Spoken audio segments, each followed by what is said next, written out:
All right, welcome to the recap roundup week 14, coming out of week 14, still Monday Night Football podcast, Pro Football Doc Sports Injury Central podcast. Sorry, a little bit late this morning, still morning for us, 11:45. Actually decided to do the podcast from home so that I can quick change and then go see firsthand Justin Herbert's hand. Pun intended. No, I'm not going up there to see Justin Herbert's hand. I'm going up there because it's a one-off game. And my son, he didn't go up for his birthday. I can't go on Sundays from the war room, too much going on. And, this is the hazard of, I wish the team were still in San Diego. We could go a little more often here and there, but right down the street, to go one off. So I'm going to drive up to LA, hopefully no traffic, leaving shortly. As you say, Taylor, boots on the ground. I will admit, but you'll catch me up on any breaking news so far from coaches speaking and what's happening. I'm looking on my Twitter X account now, but, away we go. Before we get to all of that, fun war room on Sunday. What did you think of our visitors? Well, it's now been 2 weeks in a row that Jammer's come in, so I do believe he's having fun because it's now twice in a row. You mean Quandre Diggs' brother? Quandre Diggs' brother, yes. All right, we'll tell this story. Yeah. So Charlie, one of the guy that works with us there, he's awesome. Yeah.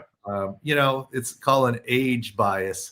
Like Jammer came in to the room there. He wanted to come watch football. It was great to reconnect with him. I've talked with him on and off, but he's doing well. And so last week he came and watched some football with us, and it's good to get his insights. And for example, one of the things that we asked Jammer this week when he came in, we noticed, Max, one of our guys noticed, and they're saying that in the Buffalo game, they're playing primarily zone against the Bengals, or a lot of zone, and some attribution to the snow. So Max asked me that before Jammer got there. And I said, I'm not 100% sure. I don't want to make it up. It would make sense. And so we asked Jammer, in the snow or poor footing, what, accommodations. He goes, yeah, it's common to play zone because then you just sit down and you're not trying to chase guys around and lose footing and slip. And then we even talked about, playground stuff. Like in the old days, I talked about, and Jammer agreed with this, for example, the old Jack Murphy in San Diego when there was baseball, or Oakland Raiders, where the last stadium in the Coliseum with baseball dirt. If you ran your route and you were on grass and drove the DB into the dirt and cut, the DB would have no chance. And Jammer agreed, no chance.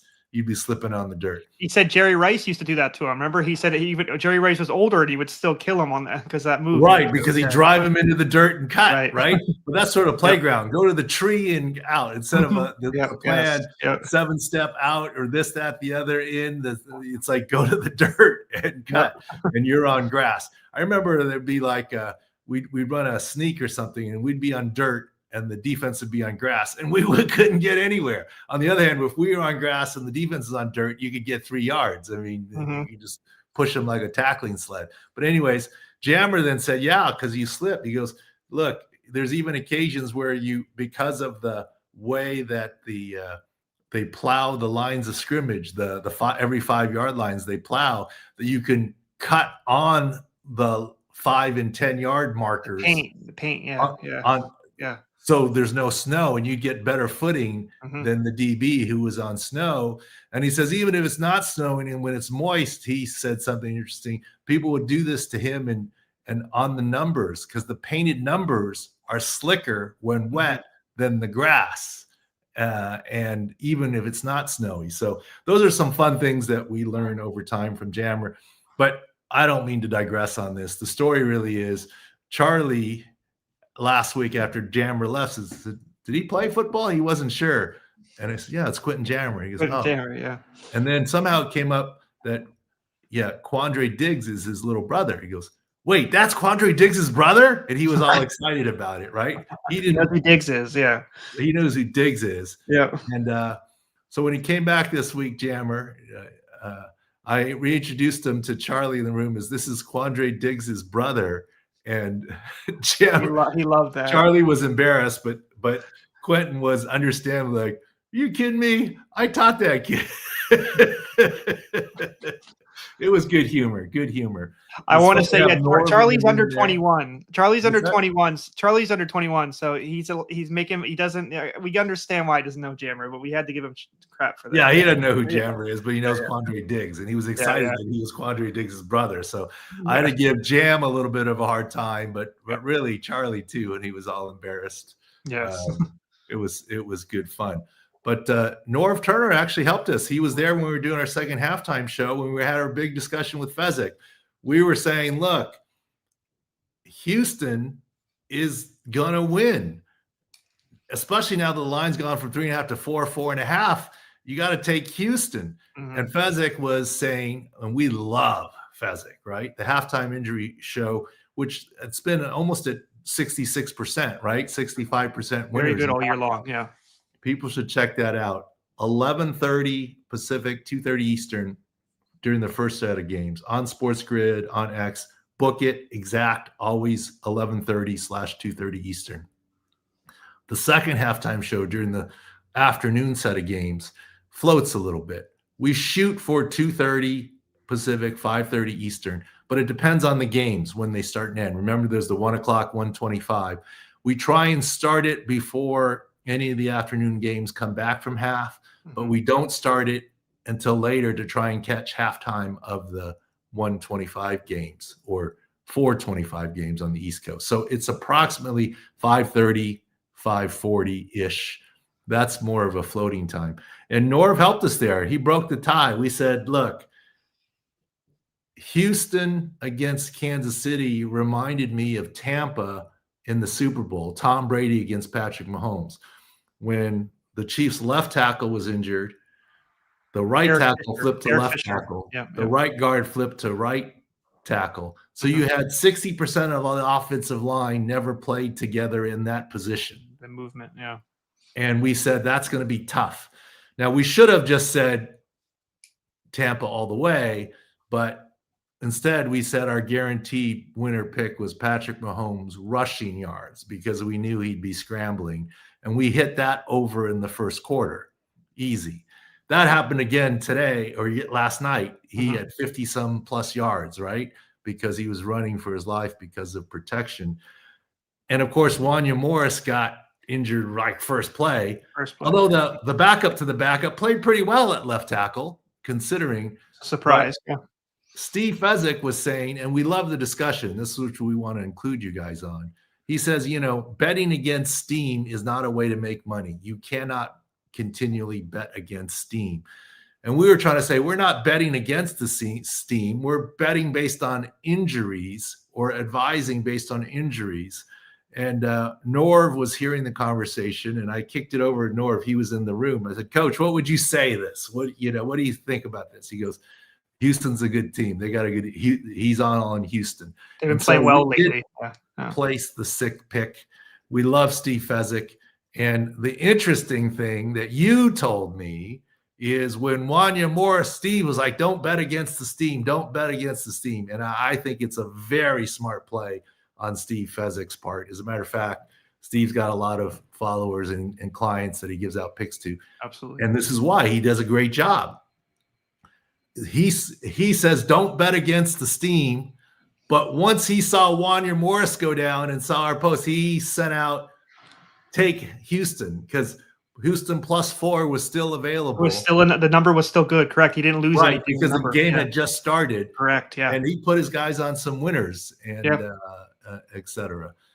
Whereas we were so confident in the Texans that we took them for the game, and then after talking about it at halftime, given Wanya Morris, we took him again at halftime. We got greedy, but it worked. Yes, yeah. A double winner. Their 7-man rush almost got it.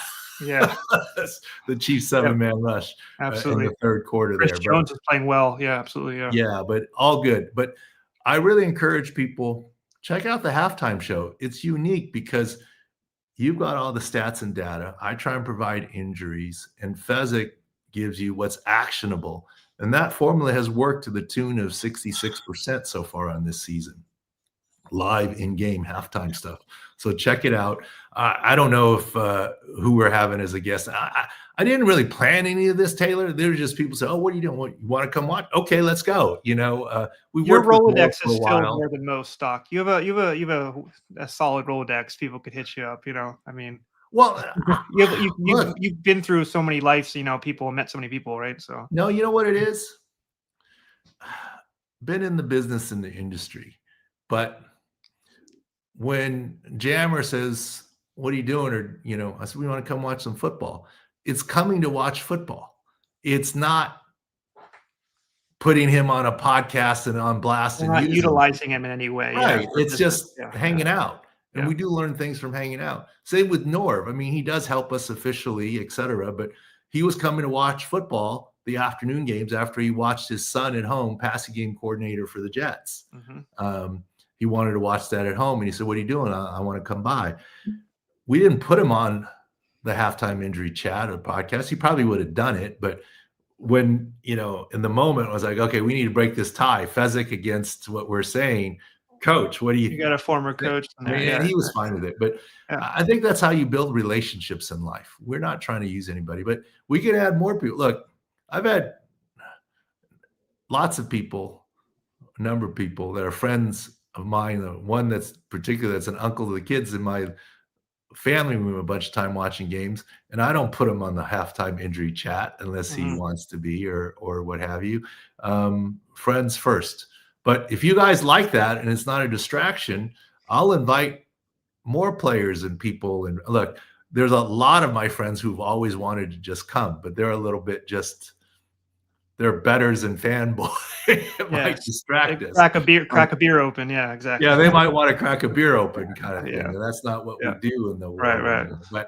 But maybe, I'll, if you guys like it, I'll invite some other people. It's Barstool-y in a way, you know what I mean? Because like Barstool, they're not sitting there cracking beers and hanging out. Like they're hanging out with like personalities and stuff. So it's kind of like Barstool-y, just with a celebrity, I guess, or football. Well, it's what Pat McAfee does sometimes, watching games, and we're working. Barstool is good. I mean, I like Barstool, and our new setup is conducive to it in the bigger room with the couches. Before in the conference room, it wasn't as conducive. I mean, it was like a working table. Where now in the conference room, I think it's more relaxed and couch-like. And so we'll. So, are you voting for having a fridge stocked with beer? Or I don't mind. I can work through beer. Yeah. But you're right, though. Distraction is real for sure. You know what I mean? No, all good, all fun. But Houston was an easy winner. And remember, that's what I was telling you guys. This reminds me of the Tampa game when Kansas City had 3/5 of their offensive line at new or different positions. They scored 9 points, no touchdowns. Yesterday, they did get 1 touchdown, but they scored 10 points. And obviously, and the defense matters too, right? Like this is a Tampa Bay team that had Jason Pierre-Paul and Reddick on the ends going after them. Will Anderson and Daniel Hunter are just as good as those guys were, right? And they did damage that all game. Well, I got to give it to that the backup left tackle. He didn't do a bad job for just Daniel Hunter.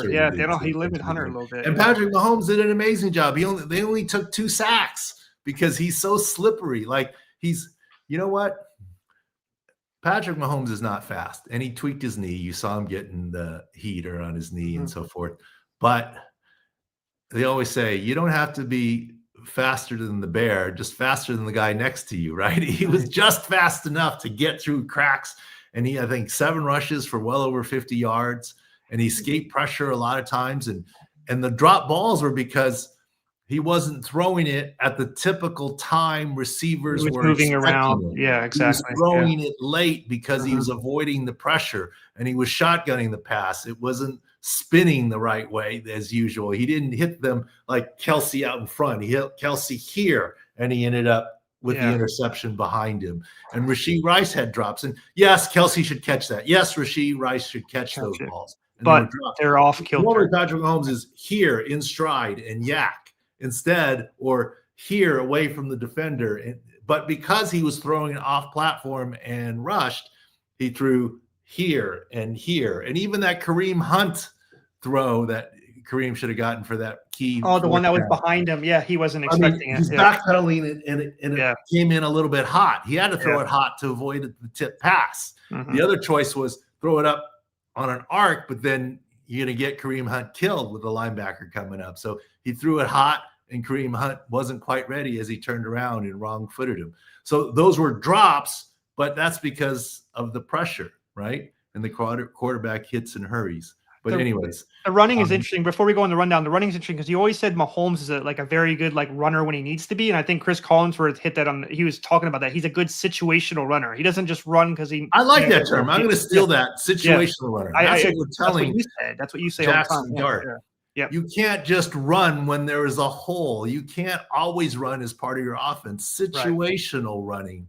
I thought that was good terminology. Plays, and that's what Mahomes does. And the other thing that I've always noticed about Mahomes, he always knows where the line of scrimmage is exactly. And he always knows where the first down marker is. And, it gets tricky because when you drop back on a standard 5 or 7-step drop, you know where the line of scrimmage is and you know where the first down is. But if the first down's, let's say, at the 30-yard line, you know where it is because there's a white stripe. But when it's at the 32, how do you really know when you're running, looking around, and instead of the 7 or 5-step drop, you've done a circle and run around a couple of different ways, like a comedy show, running around trying to avoid pressure. Now running, there's no painted line that they can see on the ground, right? But Mahomes seems to know.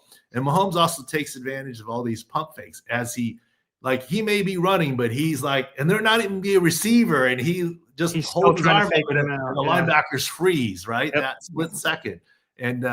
And he's done that. I've seen him do that before when he knows he's past the line of scrimmage. He's just doing that to freeze the defender coming up at him, because the defender's coming hard. Once he sees him up, they're not concentrating on that. And he also knows the rules. One fingernail behind the line of scrimmage is you're behind the line of scrimmage. So he knows. He can be a yard in front and still throw the ball. And so he's special like that. But, Kansas City, it'll be interesting if they can still make the playoffs. All right, Doc, we'll jump in the rundown. We got a lot of people jumping on now.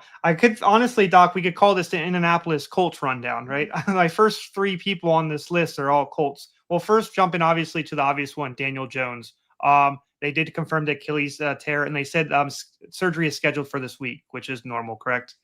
Yeah. I mean, everything we talked about yesterday, unfortunately, we don't like to be right when it comes to this, but, we did a nice war room video saying it because we were pretty certain on it.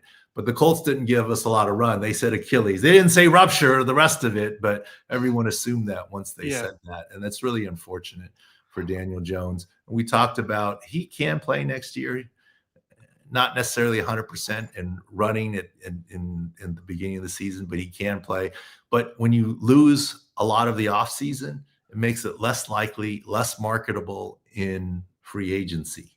Well, is Daniel Jones going to play next year? 100%. The question is where and for how much money.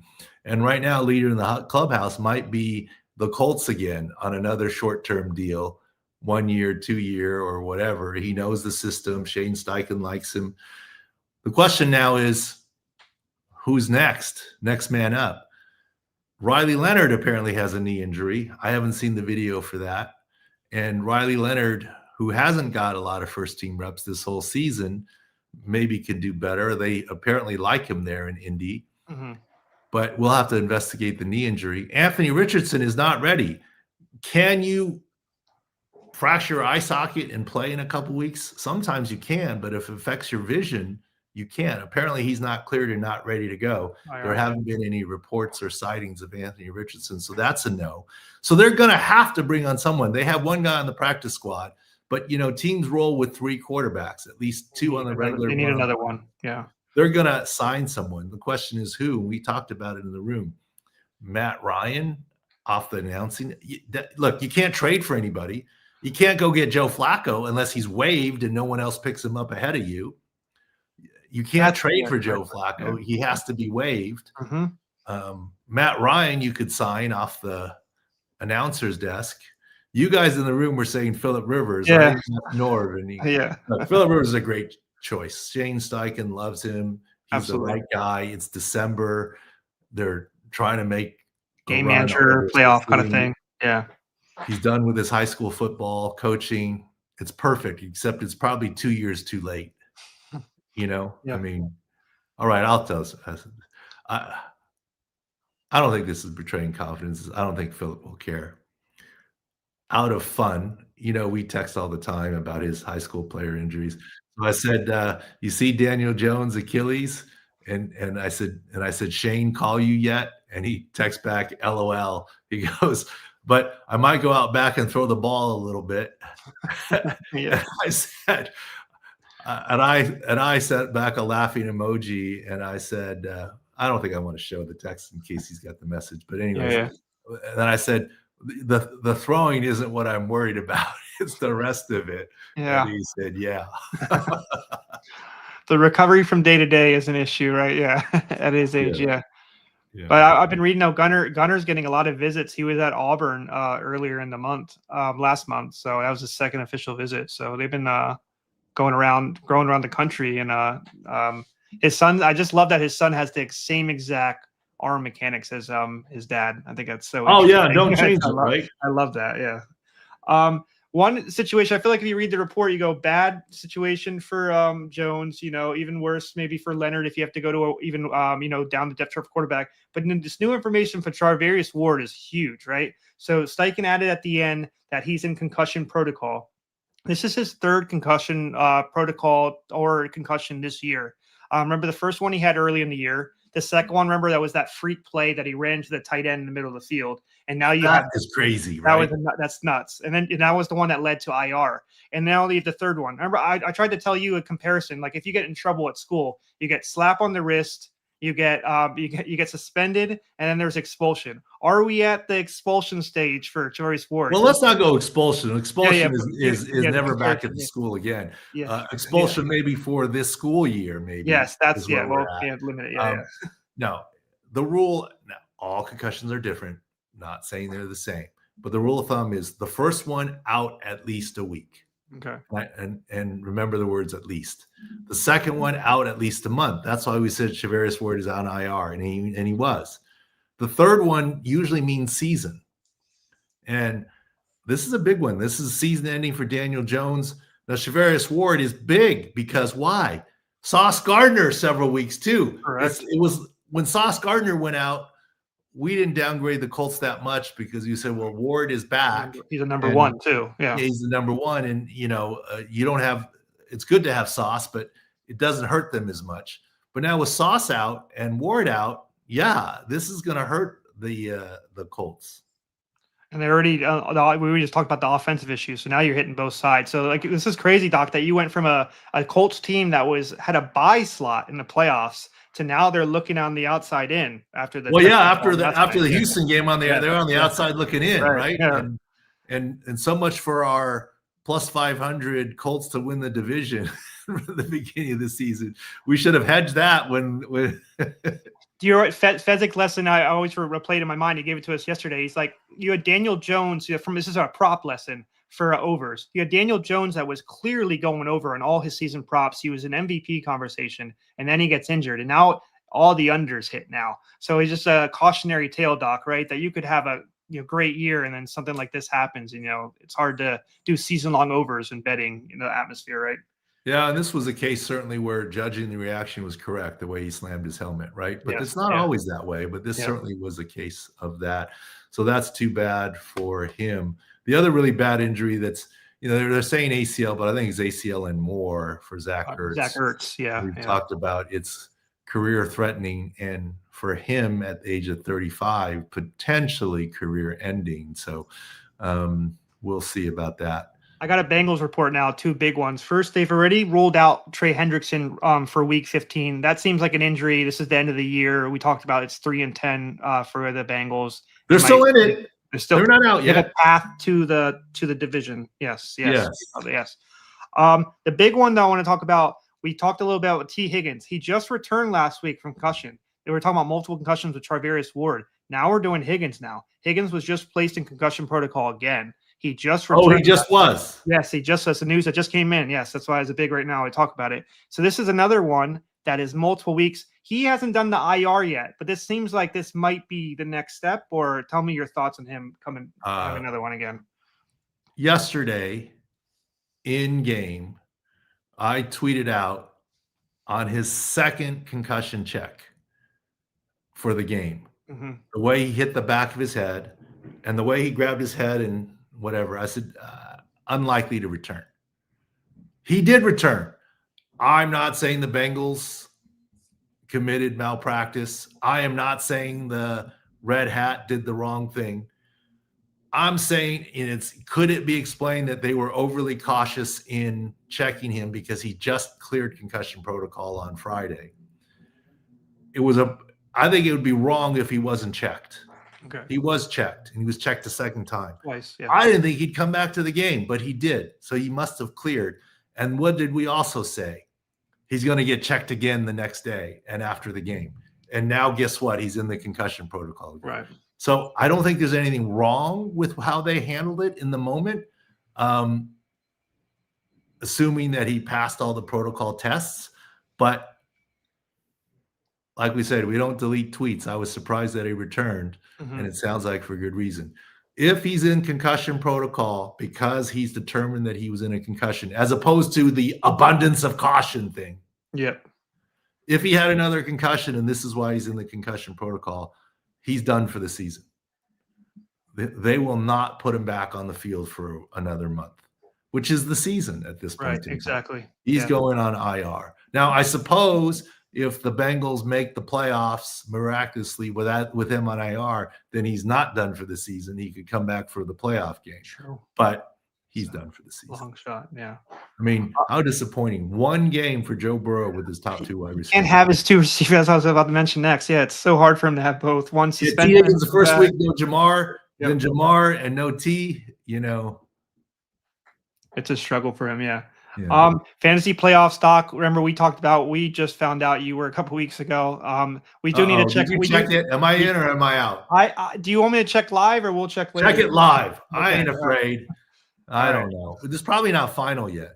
All right. While I check it, Doc, talk to me about big player Devin Achane. Today, Mike McDaniel said he fell on the ball and he was pushing really hard to come back in the game. Is that what you saw by video? Yeah, this is why we're saying rib, cartilage, intercostal muscle. It was more in front. I'll stand up, but more in front here as opposed to traditional rib shot. And after the game, there was a reporter that said he had two small bandages on. Likely he had a rib block in two areas, which is more common when it's soft tissue. Limited practice, but I think he can play this next week. And of all teams, it's funny perspective. We look at the Ravens, the Chiefs, at 6 and 7, and we see they're on the brink, and it's glass half empty. Oh, I see you doing that. I wasn't even doing that. I try to hide it a little bit. I'm just talking the point. I know you're just talking. The Dolphins at 6 and 7. Everyone's saying they got a chance. Yeah. The Chiefs are 6 and 7. They say they're done. They're done. It's true. Right? It's glass half full, half empty. 6 and 7, Miami, from where they started, they look at it as half full. The Chiefs look at it as half empty, or the Chiefs fans, anyways, and Baltimore fans. And it's how they're playing of recency, right? Chiefs have been floundering. The Dolphins are on a hot streak. So you. And by the way, I get why you took Baltimore to win the division, but you remember I wasn't really on that. No, you weren't. No, me and prop queen Ariel were, and we're. Ariel's come on. She's a Ravens fan. It was easy to get her on that. Yeah, exactly. Ariel's great, but she's a Ravens. I had to homer. convince her too much on that. Yeah. And you could see it, and it probably wasn't a bad percentage play early, but I was like, I don't know that I'm on that yet. It was minus 130 when we placed. It's probably plus money now. I would say we're on the wrong side at the moment. Yeah. And it's not done. No. One I want to talk about, Doc, because you did say Daniel Jones did ruin our kind of report. Not ruin. He kind of jump-started the report. We had reporting on the Achilles because they said Achilles. Ethan Pocic was interesting because they said calf, right? So that kind of gave us a little bit more run, but that's the same exact injury as Daniel Jones for him. Oh, they now said Achilles. Sorry, I didn't. I haven't checked all the. That's my fault. Twitter stuff for today. In game, if you look at the post, we said it's an Achilles, and the team said calf. I mean, it's not inaccurate. Medically, you said it's connected, right? Yeah. So. It was Achilles, left Achilles. So that's now center, right guard, right tackle for the Browns. Exactly what I was going to next. I mean, that's tough for them. But yeah, it was clearly Achilles from yesterday. News from Atlanta just now. They play on Thursday night versus Tampa Bay. We've talked about extensively how we believe Bowles said Mike Evans, Wirfs are on track or have a very good chance to return on Thursday Night Football. The one I want to talk to is about Drake London. They said he's day-to-day today, but this is a short turnaround. He's missed multiple weeks. Is this the first chance, like a Jaden Daniels, that he has possibility of playing, or is this too quick of a turnaround for him? Well, the turnaround's quick, but he didn't play on Sunday. Yeah, so it's true. Yes. So I think they may be targeting this game, but it's early. But if he's going to be marginal in play, this would be the game to be marginal in play, right? Division game.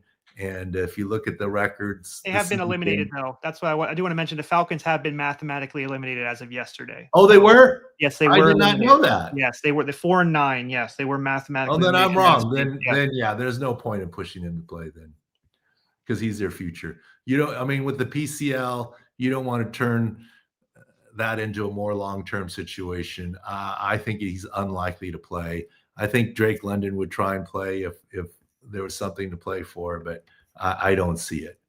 Same with Tristan Wirfs and Mike Evans. They're pushing to play because there's something to play for. Just to go on the Tee Higgins stuff real quick, Zach Taylor said he had concussion symptoms after the game, so that's why they put him back into protocol. That was the. Well, he had concussion symptoms after the game. No offense. My guess is Tee Higgins saying that he's a team first guy, right? We heard his answer, right? We did, yes. Yeah. He was basically, no, I'm good. And then after the game, I kind of got a headache. I mean, I'm not, disparaging T. I mean, I'm if anything, it's something that we have to protect players from themselves on, but it's not a good example to the high schoolers, but I think you can respect that he wanted to be there for his team, but that's not the right way to handle it. And as soon as he reported symptoms, now a lot of the concussion check stuff is self-reporting, right? Unless you can't remember numbers or you have a balance or have some abnormality. If you don't say you have a headache, you can fake your way through the concussion screening and concussion check. That's an unfortunate loophole. We have no way to detect it other than honest reporting and symptoms. But so with that, IR, Tee Higgins is done. Fantasy playoffs, sell Tee Higgins. All right. Well, here update on your fantasy playoffs. Uh-oh. So we're in the round 3 right now. We're going to head to the quarters if you do advance. Right now, you're 731 out of 1,000. You need 1,000 to get into the next round. So you're very clear in the discussion. Oh, you think I'm clear? I don't want to confirm because I'll get in trouble. But you're plus 22.16 ahead of the cutoff line. So you do have the Monday Night Football, so you do have to worry about the people that have Justin Herberts and the rest of the players that are playing. Well, there's not going to be 250 people with Justin Herbert. No, like you got Saquon Barkley's and the Browns and stuff. So there's but I have my secret weapon, my tight end. I got Dallas Goedert. Exactly. So you're not just sitting there waiting for points to get scored on you. I'm not dead at that. Exactly. I mean, Dallas Goedert's projected to get 25 points. And it's an interesting system, Doc, right? Because this one, you don't play against a person. You have your average score for the season plus your score for this week, and then you get a score and you go against other people. All right. Well, if I don't make it, then I'm going to say that you jinxed me by talking about the score too early. Yeah, I know. All right. Anything else? If there's not anything else, I'm going to try to wrap it because the ride's here. We're headed up to LA. Just on your way. Go on your way. Yeah.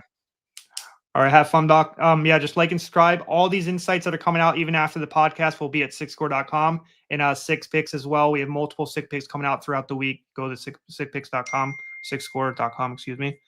Like and subscribe, Doc. Everything else, we're good to go. Have fun at the game, Doc. All right. Thank you, guys. See you. Thank you, everybody.